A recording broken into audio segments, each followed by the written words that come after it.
Hello everyone, welcome to my first YouTube video on this channel where I'll be going ahead and exploring all history in movies and shows. So if you're a history geek just like me, feel free to go ahead and subscribe if you want to see more content like this. In today's video, we're going to go ahead and be diving into the movie United 93, which is directed by Paul Greengrass. This film was actually the first major Hollywood attempt to actually depict the tragic events of United 93, which makes this film a huge deal given it was released in April of 2006, which was 5 years after the September 11 attacks. So it surprisingly also did very well. It received a lot of widespread praise, for its respectful and, just overall gripping storytelling that the picture included. One thing to mention was that it also didn't do its best in the box office. It earned just about over 31 million domestically, and I simply believe it was due to the fact that it was just way too early on.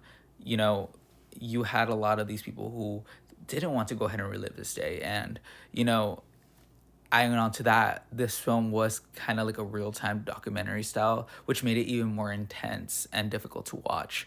And it definitely is emotional. I can definitely see why it would have affected the box office. There's a lot of rights and wrongs that this film had, but in today's video, I'll just be focusing on the wrongs. Now, it's important to go ahead and remember that while I'll be going ahead and uncovering the wrongs, I do want to go ahead and say that it's really important to go ahead and remember that no one survived this event. Like, no one survived this flight. So, determining the absolute truth behind this whole event is very challenging itself. So, I wouldn't go ahead and say what the film got wrong, but more so the creative liberties that the filmmakers went ahead and made on this film. Since no one from that flight is alive today, the filmmakers did have to go ahead and, work around the film and, try to go ahead and fill in those gaps. So, just wanted to go ahead and clarify that it might be not the wrongs, but more so the creative liberties that went ahead and made by the film directors. Anyways, let's get right into it. So in the beginning of the movie, as we know, it begins off with the hijackers praying in their hotel room. And while, this isn't necessarily inaccurate, it's more so important to go ahead and note that there's no concrete evidence detailing what those hijackers were doing that morning, or what was happening during that morning before their initial attack. And I think that's something that the filmmakers had to go ahead and rely on being creative and going ahead and filling those gaps and just the overall nature of what was about to occur. It's important to mention that a lot of these scenes from the film were largely improvised by the cast and overall filmmakers to capture that intensity, the uncomfortability of the situation itself. And I believe that's helped it a lot to go ahead and convey the emotional, nature of the events. Like, even if it slightly meant to drift away from the actual historical record, or even no record, given that there was no documentation of what actually happened and there's no one alive to tell those stories or say what happened, if that makes sense.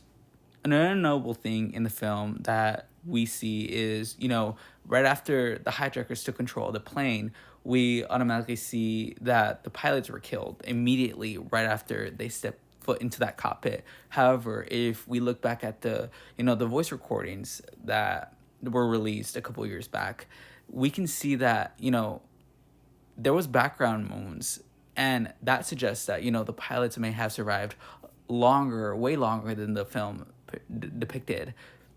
Additionally, in the very end, we do go ahead and see the passengers try to revolt and take over the engine.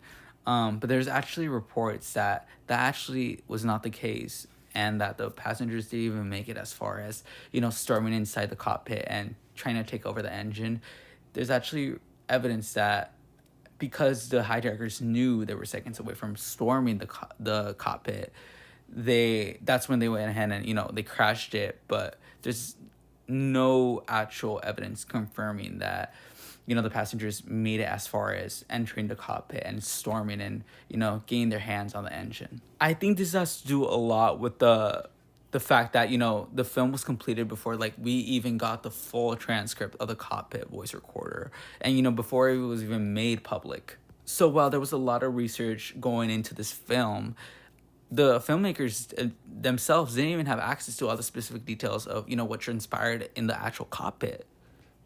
Like I mentioned, a lot of these scenes, particularly the scenes with the hijackers and their actions and their overall conversations that they had inside the cockpit, they had to be fabricated, you know, to fill in those gaps. And, you know, the filmmakers particularly also did this to make it as intense as possible and, you know, to make it the successful film that it is known today.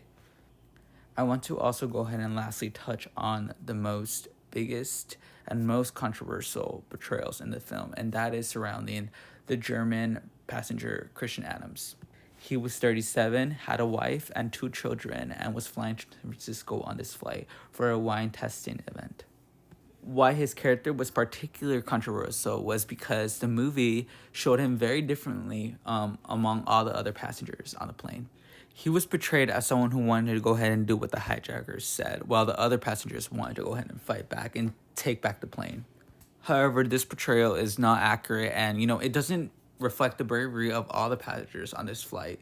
We have to remember that the most important thing about this whole tragedy isn't about what the hijackers did. It's about how the passengers were, you know, brave enough to go inside the cockpit and, you know, try to go ahead and take over the plane.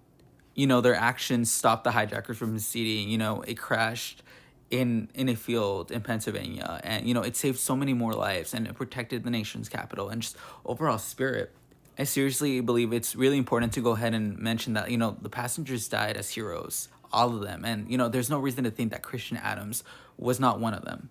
But like I mentioned, this film shows him as the only passenger who wanted to give in to the hijackers, and it even shows, you know, a scene where the passengers even try to hold him back, so, you know, they can go ahead and act heroically, and, you know, it excludes him from that moral, which I think is really unfortunate.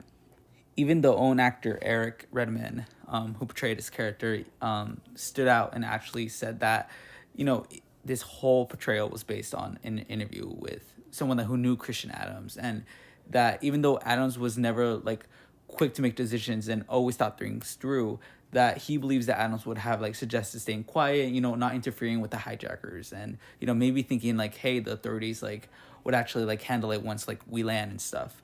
The actor did also go ahead and mention that Adams wasn't like the other Americans who, you know, wanted to fight the hijackers and take over the plane.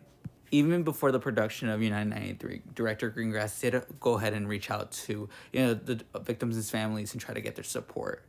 However, Adams' widow was the only one that didn't go ahead and incorporate with, you know, the film, given that his death was still so painful to her and it was still so recent. And it led to even more criticism as, you know, it unfairly portrayed Adam as, you know, this cowardly German among these other brave Americans who wanted to stand up and fight back the hijackers. Overall, I feel like United 93 is still a very powerful and moving film that, you know, honors the passengers who unfortunately passed away in this unfortunate event. It's so insightful, and I feel like everyone should get the chance to go ahead and watch it at some point. You know, the overall documentary style and the real-time shooting, you know, after takeoff, just make it 10 times more emotional and just overall impactful. But yeah, guys, that's pretty much all I have for this video. If you did go ahead and enjoy these type of videos, feel free to let me know, comment down below, make sure to subscribe, and you will be seeing more videos like this. I do want to go ahead and make another video based on this movie and kind of exploring what the film did actually get right, and, you know, just explore more over, because there's still so much more to uncover in this film. Like I mentioned, feel free to go ahead and subscribe, leave a comment what other videos you want to see, and with that being said, I'll go ahead and see you guys in the next one. Peace.